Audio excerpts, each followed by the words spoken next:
One of the biggest cultural differences I noticed between China and the US is how we talk about homelessness. Hello amazing viewer, delighted to have you once more at Comfort for Life. I bring to you compilations of TikTok and Red Note videos for educational purposes. If you are new here, consider subscribing, and to my returning viewers, I love and appreciate you. Thank you so much for keeping it up here. You guys are the real MVPs. I love and appreciate your contribution. I recently learned that some foreigners fail in businesses in China because they separate culture from business.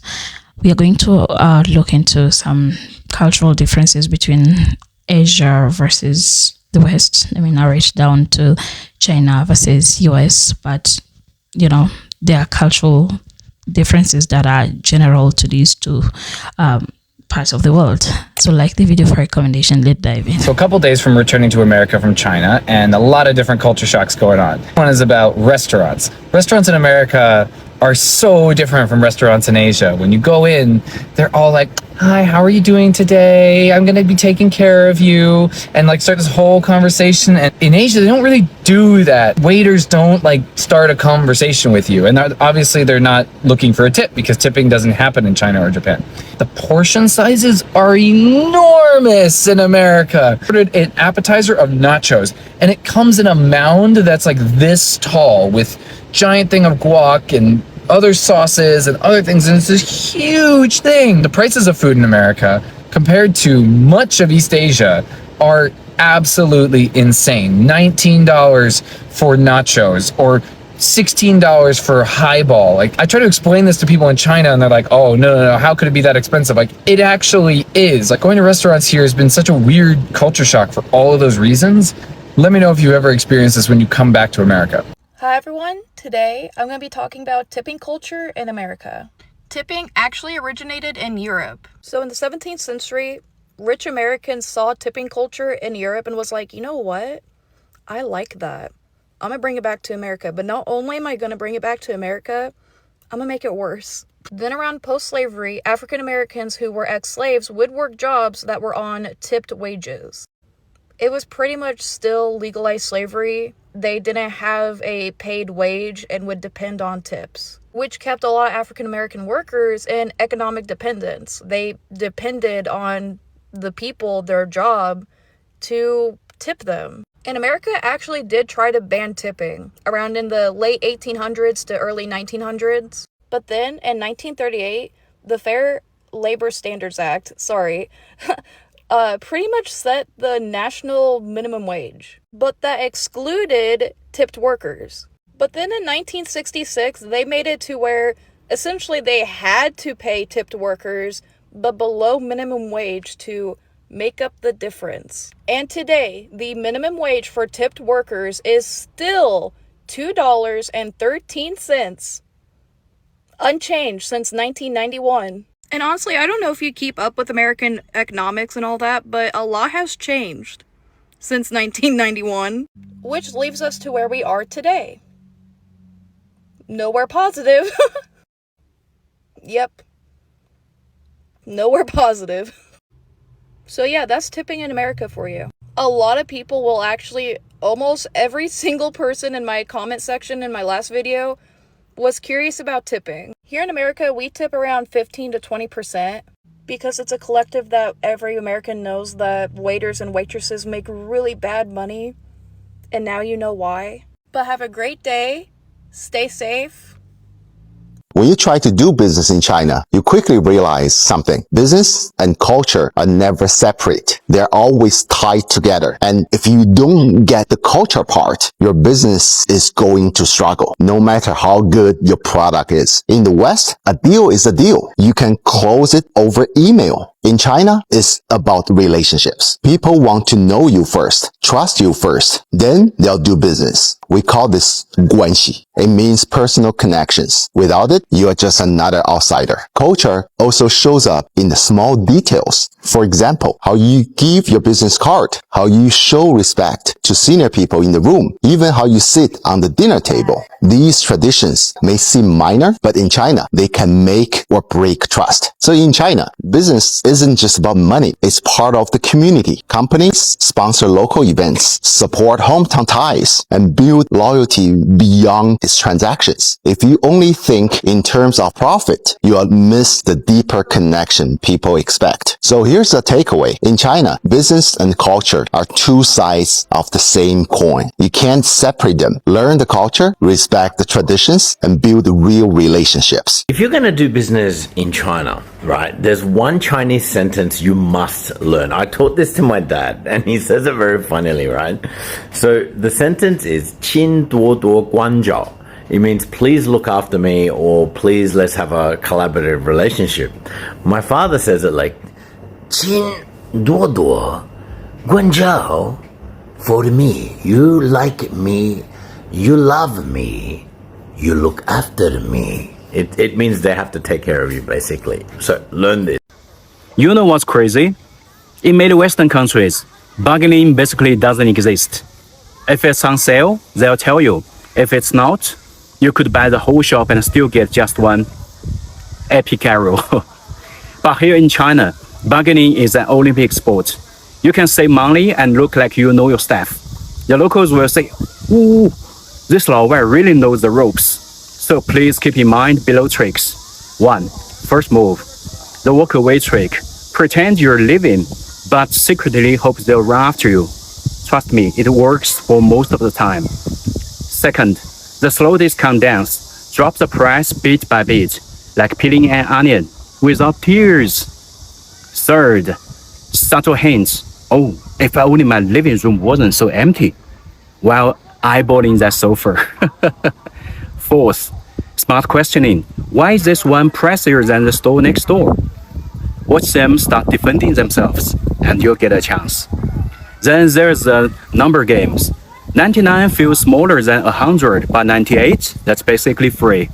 As they like the sound of 8 in Chinese, which means be rich. If you're bold enough, you can even go for 88. And of course, round number magic. Let's just make it 100. Yeah, nice and clean. Finally, emotional strategy. Come on, I'm a know your customer. Now it's not just business, it's about family issue. In short, Westerners call it awkward. We call it Tuesday shopping. Hey, but please don't try it with supermarket, yeah? They don't buy your trick. One of the biggest cultural differences I noticed between China and the US is how we talk about homelessness.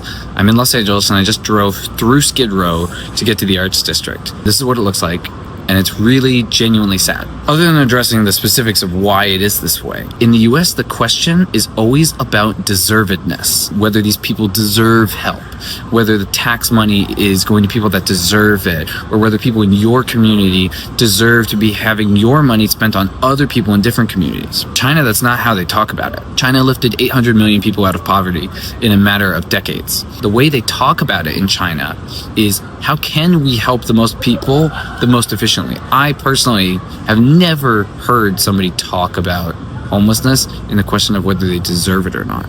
And that has a massive effect on the way that the population sees and treats homeless people. In China, there is a totally different system for dealing with homelessness, and as a result, there really isn't a lot of homelessness in China. America, we drive past those people and we're like, well, I made better choices. I did this. They don't deserve the help. They deserve what they got. They made their choices. Arrogance and entitlement of deservedness, to me, is the biggest difference, because we don't want to spend our money on people who don't deserve it. In China, they don't think that way. In China, a lot of people came from poverty 2 generations ago. So the idea of let's help everybody rise as much as we can, how they think about it and how they talk about it. Imagine what the US would be like if we thought about homelessness that way. I've always had this feeling, or maybe it's actually true. Western people, especially Europeans and Americans, seem to have endless energy. I haven't met a huge number of them, but every time I do, I'm shocked.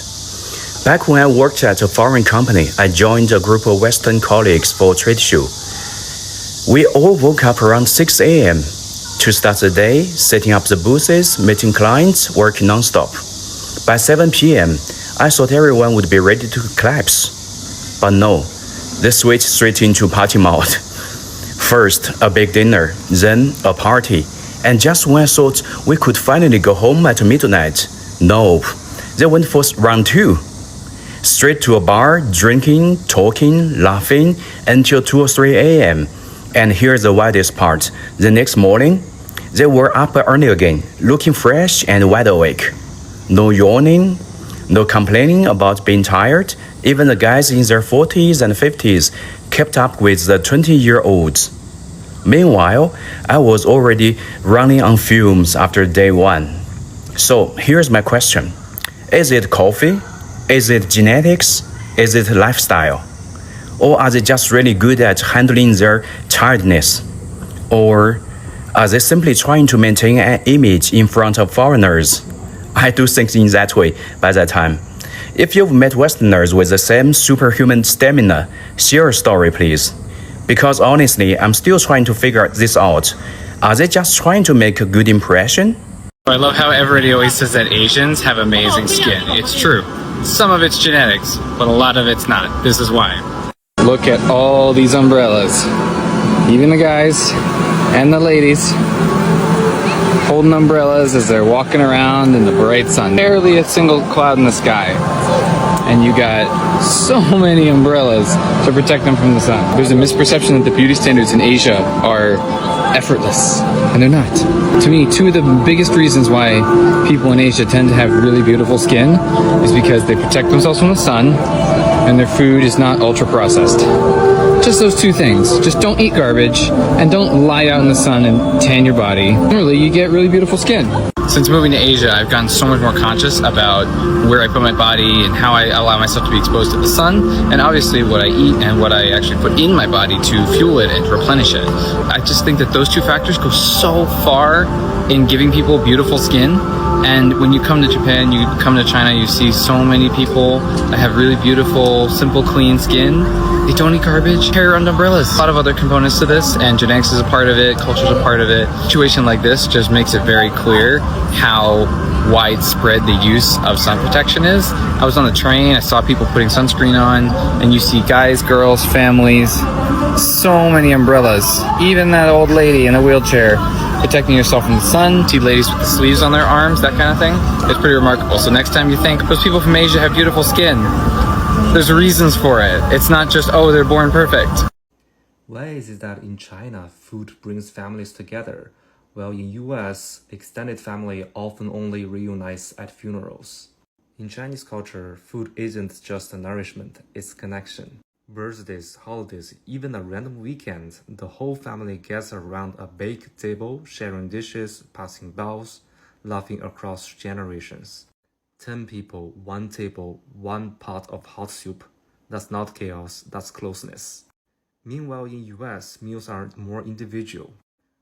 1 plate per person, 1 seat per space, personal boundaries respected. And when do we see the whole extended family? Thanksgiving maybe. A funeral definitely. So is it true that in US, meals are not usually for extended families?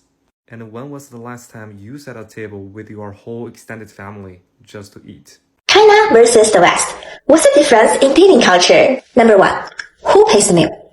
In China, most men pay for all the dates.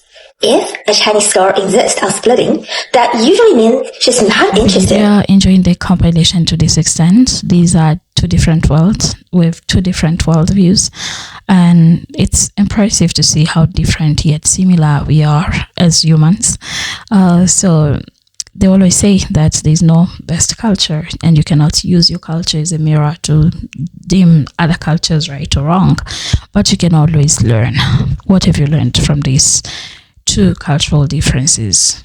How has these differences challenged you in a way, or encourage you in a way in what you do as a person, exercising culture? Because there are things that we do as part of the culture, but yeah, and they become as humans. So that was it about this compilation, and see you later. Goodbye for now. Appreciate you.